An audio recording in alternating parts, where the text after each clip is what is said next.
నమస్కారం సార్. నమస్తే. సార్ కేటీఆర్ గారు నిన్న ఢిల్లీలో మాట్లాడుతూ ఫస్ట్ టైం ఆయన వైసీపీ ఓటమి పైన రియాక్ట్ అయ్యారు. జగన్ గారు ఓడిపోయినప్పటికీ 40% ఓటింగ్ తెచ్చుకోవడం అనేది అంత ఈజీ కాదు. షర్మిల గారిని కేవలం ఒక అంటే వాడుకున్నారే తప్పితే ఆమె పాత్ర ఏం పెద్దగా లేదు అని చెప్పేసి చెప్పడం చూస్తున్నాం. అయితే ఏ విధంగా చూడొచ్చిన వ్యాఖ్యలు ఈవెన్ ఆయన బీఆర్ఎస్ ఓటమి పైన కూడా రెస్పాండ్ అయ్యారు. మీరేం చెప్తారు సార్? కేటీఆర్ అండ్ హరీష్ రావు ఇద్దరు ఢిల్లీలో ప్రెస్ మీట్ పెట్టి మాట్లాడారు. ఒక రకంగా కేటీఆర్ ఫస్ట్ టైం ఆత్మవిమర్శ చేసుకోవడం, అట్లాగే జగన్ పరిపాలనకు సంబంధించి రియాక్ట్ అవ్వడం, అట్లాగే ఫిరాయింపులకు సంబంధించి మాట్లాడడం, అట్లాగే చంద్రబాబు ముఖ్యమంత్రుల సమావేశం ఏదైతే దాని మీద రియాక్ట్ అవ్వడం, ఇవన్నీ కూడా కేటీఆర్ చేశాడు. సో అందులో కొన్ని సంచలనమైన విషయాలు కూడా ఆయన మాట్లాడాడు. ముందుగా చెప్పుకోవాల్సింది ఫిరాయింపులు అనేది కాంగ్రెస్లోకి తన వాళ్ళు ఆల్రెడీ 6 మంది ఎమ్మెల్యేలు, 7 మంది ఎంపీ, 6 మంది ఎమ్మెల్సీలు, 7 మంది ఎమ్మెల్యేలు వెళ్ళిపోయారు. చాలామంది నాయకులు వెళ్ళిపోయారు. మేయరు విజయలక్ష్మి, కేకే ఇలాంటి వాళ్ళందరూ కూడా వెళ్ళిపోతున్నారు. ఇంకా కూడా ఒక 20 మందిని లాగేసే పరిస్థితిలో ఉన్నారు. మొన్న చంద్రబాబును కూడా ఒక 5 మంది ఎమ్మెల్యేలు వెళ్ళి కలిశారు. సో ఈ కాంటెక్స్ట్లో దీన్ని నేషనల్ ఇష్యూగా తీసుకెళ్దాం. ఎందుకంటే కాంగ్రెస్ పార్టీ నేషనల్ లెవెల్లో బదనాం చేస్తే కొంత ఇదవుతుంది. అట్లాగే ఒక ఇండియా కూటమికి సంబంధించిన ఇతర పార్టీలని కూడా ప్రెజర్ చేయగలిగితే కొంత ఏమన్నా ఆగుతుందా అనేది వాళ్ళకున్న ఇది. అట్లాగే లీగల్గా దీని మీద ఏం చేయొచ్చు ఈ విషయాన్ని కూడా మాట్లాడారు. సో కేటీఆర్ కానీ హరీష్ రావు కానీ మాట్లాడింది ఏంటంటే, ఫిరాయింపుల్ని స్టార్ట్ చేసింది ఉమ్మడి ఆంధ్రప్రదేశ్లో వైఎస్ రాజశేఖర రెడ్డి. సో కాంగ్రెస్ పార్టీనే ఇది చేసింది. మేము తీసుకున్నాం కానీ ఒకేసారి 3 4 అలా తీసుకున్నాం. వీళ్ళలాగా ఒక్కొక్కరికి వెళ్ళి కండువ కప్పి ఇలా మేము చేయలేదు అనే తేడా కూడా చెప్పాడు. ఇక్కడ కేటీఆర్ మీద కూడా విమర్శ ఉంది. మీరెందుకు తీసుకున్నారు? ఒక్కరిని తీసుకున్నారా, 3 తీసుకున్నారా? అంటే ఒకేసారి చంపేసాం మేము, మీరు కొంచెం చంపుతున్నారు అన్నట్టుగా ఉంది తప్ప ఇది ఏమీ కరెక్ట్గా లేదు. బేసిక్గా ఏం తేడా లేదు కదా. కేసీఆర్ కూడా అదే చేశారు. నిజానికి కేసీఆర్కి అవసరం కూడా లేదు. 88 మంది ఎమ్మెల్యేలు ఉంటే కూడా కేసీఆర్ కాంగ్రెస్ని ఖాళీ చేసే కార్యక్రమం చేశాడు. ఇటు తెలుగుదేశం వాళ్ళని లాక్కున్నాడు, ఇటు చివరికి సిపిఐ వాళ్ళని కూడా వదలలేదు. సో అంత అవసరం ఏముంది కేసీఆర్కి? అంటే అదే పని ఇప్పుడు రేవంత్ రెడ్డి చేస్తున్నాడు. సో మీరు చేస్తే కరెక్టు, రేవంత్ రెడ్డి చేస్తే తప్పు ఎలా అవుతుంది? ఇంకా రేవంత్ రెడ్డికి బలం కూడా తక్కువ ఉంది. సో రెండోది, మీరు డే 1 నుంచి రేవంత్ రెడ్డి ప్రభుత్వాన్ని కూల్చేస్తామని చెప్తున్నారు. సో కాబట్టి రేవంత్ రెడ్డి వైపు నుంచి ఆలోచించినప్పుడు ఆయన మన ప్రభుత్వాన్ని కూల్చేది, వాళ్ళ పార్టీని మనం ఖాళీ చేద్దామని ఆయన అనుకోవడంలో తప్పు లేదు కదా. సో అందువల్ల ఇక్కడ కేటీఆర్కి ప్రాబ్లం ఏంటంటే, మేము గతంలో చేసింది తప్పే అని అయితే ఒప్పుకున్నాడు కానీ ఇప్పుడు ఆయన విమర్శించే ఒక మోరల్ ఇదైతే ఉండదు. నెక్స్ట్ ఎప్పుడు చేయరా, వీళ్ళు చేయరా ఇంకా రాబోయే కాలంలో. ఎందుకంటే అన్ని పార్టీలు చేస్తాయి. నేను చాలాసార్లు చెప్పాను, ప్రత్యర్థుల్ని ప్రతిపక్షాలని చంపేసి రాజకీయాలు చేయడం అనేది ఇవాళ ఇండియాలో ఉండే ప్రధానమైన కల్చర్. మోడీ దగ్గర నుంచి అందరూ చేసే పని ఏంటంటే, ప్రతిపక్షాలను బతికించి పోరాటం చేద్దాం అనేది ఎవరికి లేదు. ప్రతిపక్షాలను చంపేసి పోరాటం చేద్దామని ప్రతి ఒక్కరు అనుకుంటున్నారు. అందుకనే మోడీ ముక్త కాంగ్రెస్ అని అన్నాడు. ముక్త కాంగ్రెస్ ఎందుకు? కాంగ్రెస్ అనేది ఉండాలి కదా, ప్రతిపక్షం ఉండాలి కదా. సో ప్రతిపక్షం లేకుండా చేయడమే మోడీ ఇదయ్యాడు, అది ఫెయిల్ అయ్యాడు. సో ఖచ్చితంగా ఫెయిల్ అవుతారు. ఎందుకంటే ప్రతిపక్షం లేకపోతే ఏమవుతుందంటే, అధికార పక్షం వర్సెస్ ప్రజలుగా నెరేటివ్ మారిపోతుంది. ఓకే. అందుకని అప్పుడు ప్రజల నుంచి వ్యతిరేకత వస్తుంది. అనేక రకరకాల సంఘాలు, రకరకాల పౌర సమాజంలో ఉండే అనేక సంఘాలు కూడా బయటకు వస్తాయి. కాబట్టి ప్రతిపక్షం అనేది ఎప్పుడు ఉండాలో, ప్రతిపక్షం ఉంటేనే వీళ్ళ తప్పులు కూడా బయటకు వస్తాయి. లేదంటే మనం చేసేదంతా కరెక్ట్ అని ఒక అహంకారం పెరిగిపోతుంది. సో అది గుర్తించట్లేదు పొలిటికల్ పార్టీలు అన్నీ కూడా. ఏంటంటే అంత ఓపిక లేదు ఎవరికి. సో ప్రతిపక్షాలను చంపేసేది ఈజీగా కనిపిస్తూ ఉంది రకరకాల పద్ధతులు. రెండోది ఏంటంటే, గతంతో పోలిస్తే గతంలో పార్టీ లాయల్టీ అనేది ఉండేది, ఇవాళ ఎవరికి లేదు. పార్టీ లాయల్టీ కూడా లేదు. వాళ్ళ ప్రయోజనాలే ప్రధానమైన. ఈ కాంటెక్స్లో ఆయన ఫిరాయింపుల మీద చెప్పింది ఏమీ కన్విన్సింగ్గా లేదు. బట్ ఆయన లీగల్గా వెళ్తాము, సుప్రీంకోర్టులోకి వెళ్తామని హరీష్ రావు కూడా చెప్పాడు. సుప్రీంకోర్టు గతంలో కూడా చెప్పింది.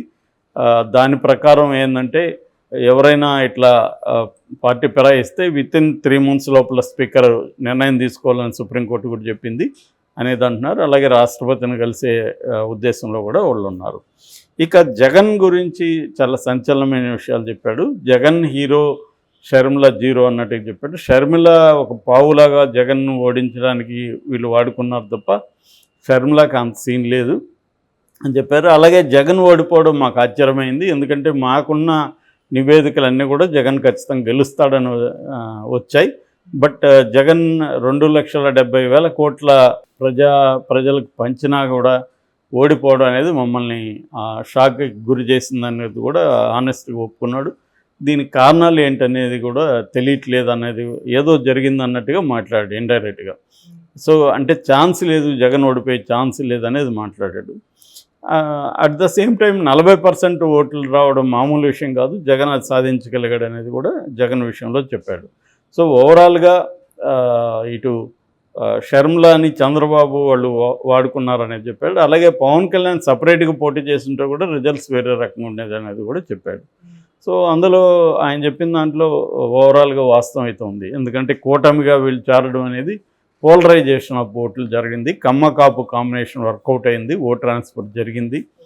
జగన్ పట్ల వ్యతిరేకత అనేది పోలరైజ్డ్గా ఒక కూటమికి రావడం అనేది కూడా జరిగింది. చీలిపోయింటే వచ్చేది కాదు, ఎందుకంటే 40% ఓట్లు అనేది ట్రెడిషనల్గా వైసీపీకి ఉన్న ఓట్ బ్యాంకు, అదేమీ చిక్కు చెదరలేదు.